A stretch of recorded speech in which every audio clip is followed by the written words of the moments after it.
اس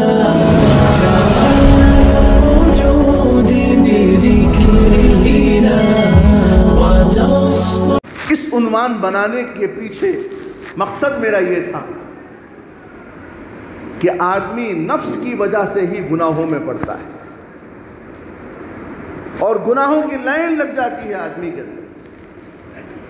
حضرت ابو سعید خدری رضی اللہ تعالی عنہ روایت کرتے ہیں کہ نبی کریم صلی اللہ علیہ وسلم نے ارشاد فرمایا، ان قریب ایک زمانہ آئے گا کہ تم میں سے ہر آدمی تم سے پہلے لوگوں کی اتباع کرے، اور اتباع کرنے کا طریقہ بھی بتایا نبی نے۔ فرمایا کہ بالش سے بالش جیسی اتباع کرو گے، شبرم بشبرن، ایک بالش وہ ہے تو ہم بھی اس کے مطابق پیچھے، ذراعم بذراعیہ، ایک ہاتھ وہ ہے تو ہم بھی ایک ہاتھ اس کے پیچھے رہیں گے۔ صحابہ نے پوچھا، یا رسول اللہ، آپ کی امت کس کی اتباع کرے گی؟ کون لوگ ہوں گے وہ؟ کیا وہ یہود و نصارہ ہوں گے؟ نبی کریم صلی اللہ علیہ وسلم نے فرمایا کہ ہاں یہود و نصارہ کا اتباع کرے گی میری امت، شبرم بشبرئہ، ذراعم بذراعیہ، اتنا قریب، حتیٰ کہ وہ جس سوراخ میں جائے گی یہ بھی اسی سوراخ میں چلے جائے گی۔ یعنی اللہ کے رسول علیہ السلام نے اتنا بتایا کہ اتنا قریب میری امت چلے جائے گی۔ وہی حال ہمارا ہے، اللہ ہماری حفاظت فرمائے، وہی حال ہمارا ہے اس وقت۔ یہود و نصارہ کا طرز، یہود و نصارہ کا انداز، کپڑوں کے اندر کوئی امتیاز نہیں، ہیئر اسٹائل میں کوئی انداز نہیں، بات کرنے میں کوئی سلیقہ نہیں، کھانے کا انداز کچھ نہیں، ہر اس کے اندر یہود و نصارہ کا طریقہ۔ ورنہ مومن کو تو یہ بتایا تھا کہ یہ اپنا اثر دوسروں پر ڈالتا ہے اور کسی کا اثر قبول نہیں کرتا۔ آپ نے بارہا سنا ہوگا وہ مشہور واقعہ کہ اللہ کے رسول علیہ السلام کا ایک صحابی امرائے فارس، امرائے روم کے ساتھ دسترخوان پر کھانا کھا رہا ہے، صحابی کے ہاتھ سے لقمہ دسترخوان پر گر گیا، انہوں نے وہ لقمہ اٹھایا اور کھانا شروع کر دیا، تو ان کو کسی نے ٹوکا، ذرا خیال کرو یہ دسترخوان بڑے بڑے امیروں کا ہے، رئیسوں کا ہے، دسترخوان کی شان ہے، تہذیب ہے کہ اس دسترخوان پر گرے ہوئے لقمے کو اٹھا کر منہ میں نہ ڈالو۔ صحابی رسول نے جواب دیا تھا، کیا میں اپنے نبی کی سنت ان بے وقوفوں کی خاطر چھوڑ دوں؟ کبھی ایسا اثر ڈالا تھا انہوں نے، آج ہم نے ان کے اثرات کو قبول کر لیا۔ دسترخوان بچھانے کی حکمت واضح کر دوں میں، دسترخوان صاف ستھرا، سنت طریقہ ہے دسترخوان بچھا کر کھاؤ، اور دسترخوان اس لیے بچھاؤ کہ دسترخوان پر گری ہوئی چیز اٹھا کر کھائی جائے، اس لیے دسترخوان بچھایا جاتا ہے، صاف ستھرا دسترخوان۔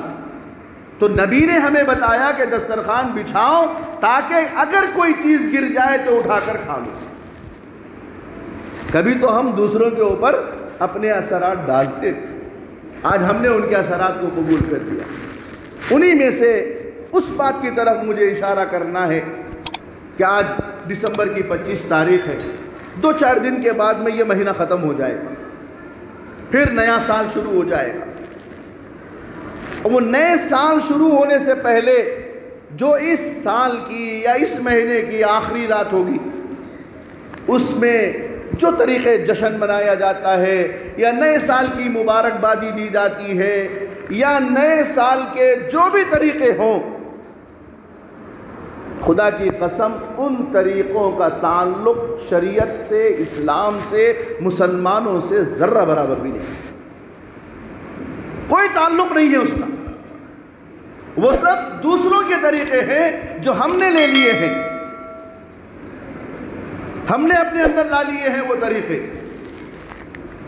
31 دسمبر والی رات کوئی جو ہے ہمیں اس سے لینا دینا نہیں ہے، اور نئے سال کی مبارکبادی یہ بھی شریعت میں جائز نہیں ہے، ناجائز ہے۔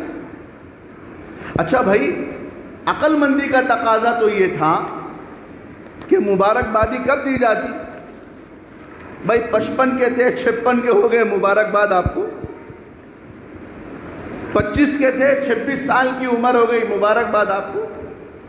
بڑھتی ہوئی چیز کی جو زندگی ختم ہو رہی ہے ہماری، وہاں پر مبارکبادی دی جا رہی ہے۔ کوئی عنصر ہی نہیں پایا جاتا مبارکبادی کا۔ آدمی جائزہ لے، غور کرے، روئے اپنے اوپر، میرے زندگی کا 1 سال گزر گیا، کیا میں نے کھایا، کیا کمایا، کیا پیا، کیا اللہ کی ناراضگیاں پیدا کی، اور کیا اللہ کو منانے کے میں نے کام کیے۔ اللہ تعالیٰ نے قرآن میں فرمایا وَالْعَصْرِ إِنَّ الْإِنسَانَ لَفِي خُسْرٍ، زمانے کی قسم کھائی اللہ نے، یہ انسان خسارے میں، انسان خسارے میں ہے۔ ہاں وہ لوگ جو ایمان لائے، اعمال صالح کیا، حق کو حق کہا، اللہ تعالیٰ نے فرمایا کہ وہ انسان کامیاب ہے، وہ طبقہ کامیاب۔ جو چیزیں ہمارے اندر ہونی چاہیے تھی ہم نے اس کو اپنی زندگی سے باہر کر دیا، اور جو چیزیں نہیں ہونی کی تھی اس کو اپنے اندر لا لیا اور اپنی زندگی کا لازمی حصہ قرار دیا۔ نیا سال مبارک ہوا، اور اس دن یہ سمجھا جاتا کہ کیک کاٹنا لازمی ہے۔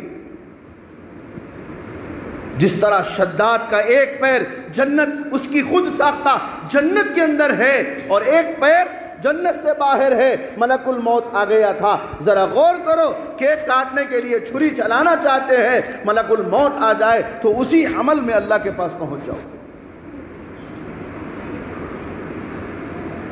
نئے سال کے سے کیا تعلق ہے آپ کے کیک کھانے کا؟ نہ عید کا دن ہے، نہ کچھ، نہ کیا۔ لیکن چونکہ دیکھا دیکھی ہے، انہوں نے کیا ہم بھی کییں گے۔ اچھا وہ شیر ہے تو ہم بھی سوا شیر ہے۔ آقا دو جہاں سیدنا محمد الرسول اللہ صلی اللہ علیہ وسلم نے جن کاموں کے کرنے کا حکم دیا تھا، ہم نے تو اس کو پسے پاش ڈال دیا۔ حضور نے فرمایا تھا افشوا السلام بینکم، سلام کو پھیلاؤ آپس میں۔ حضور نے فرمایا تھا السلام علی من عرفت ومن لم تعرف، سلام تم اس کو بھی کرو جس کو تم پہچانتے ہو، اس کو بھی کرو جس کو تم نہیں پہچانتے ہو۔ سلام کا رواج ہمارے اندر نہیں ہے، نہ بڑے کو سلام، نہ چھوٹے کو سلام، نہ کسی کو سلام۔ سلام کا رواج ہمارے اندر نہیں ہے۔ اللہ نے فرمایا تھا اذکروا اللہ ذکرا کثیرا، اللہ کا ذکر کرو، کثرت سے کرو۔ اللہ کو تو یاد نہیں کر رہے، شیطان کو تو اتنا یاد کرتے، اتنا یاد کرتے، شیطان بھی شرما رہا ہے کہ میں نے تو صرف اتنا کرنے کو کہا اور یہ قوم دیکھو کیا کر رہی ہے۔ قرآن کریم میں اللہ نے فرمایا روز قیامت ہوگا، اللہ تعالیٰ کے سامنے سارے لوگ کھڑے رہیں گے، اللہ پوچھیں گے کیوں کیا؟ کہ اللہ اس نے کہا، شیطان کی طرف دکھے گا کہ اللہ میاں اس نے کہا، اور ایک سے پوچھیں گے یہ کام کیوں کیا؟ سارے لوگ شیطان کی طرف بتائیں گے کہ اس کم بخت نے کہا، اس کم بخت نے کہا، اس کم بخت نے کہا۔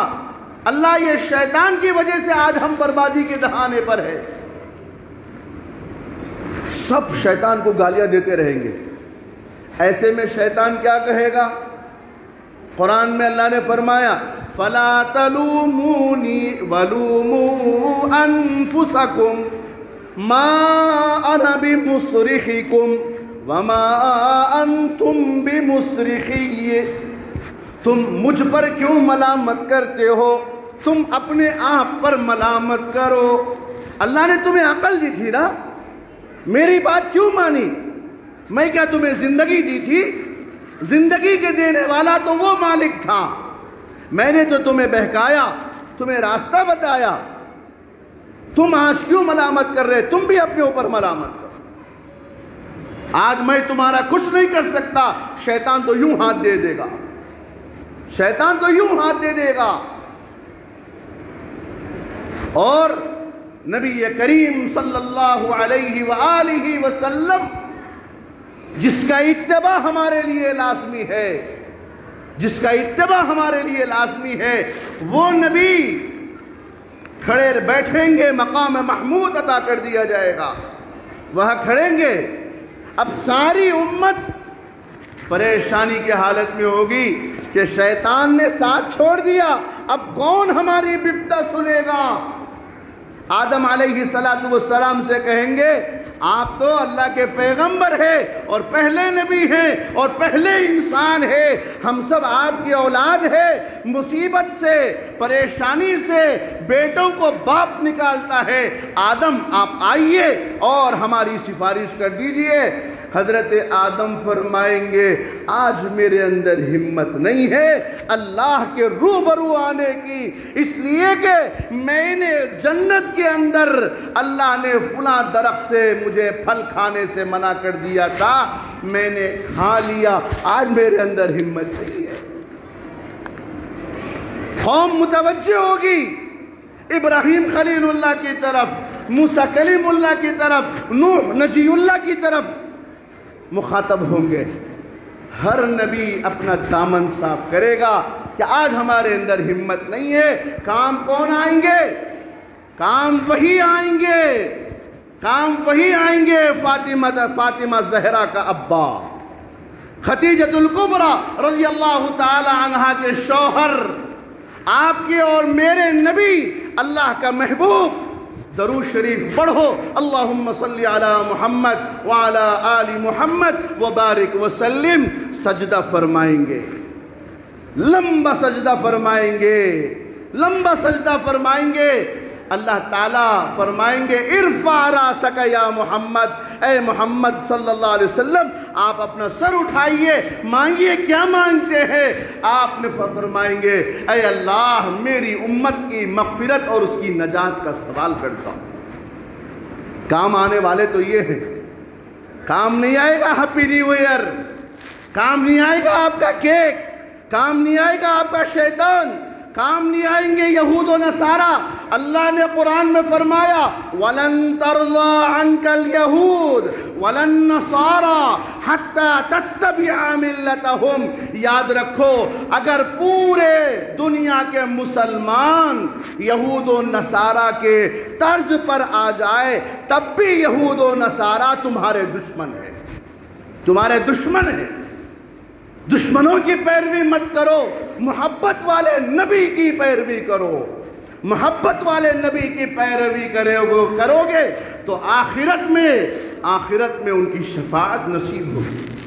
اس لیے میرے بھائیوں زمانہ بڑھ رہا ہے، حالات بدل رہے ہیں، وقت کا تقاضا یہ ہے کہ ہم اپنے نبی کی پیروی کریں، ہم اپنے نبی کی پیروی کریں۔ اور 2-4 دن کے اچھا آج کرسمس بھی ہے، کرسمس کی مبارکبادی بھی نہیں دینا چاہیے، جائز نہیں ہے دینا۔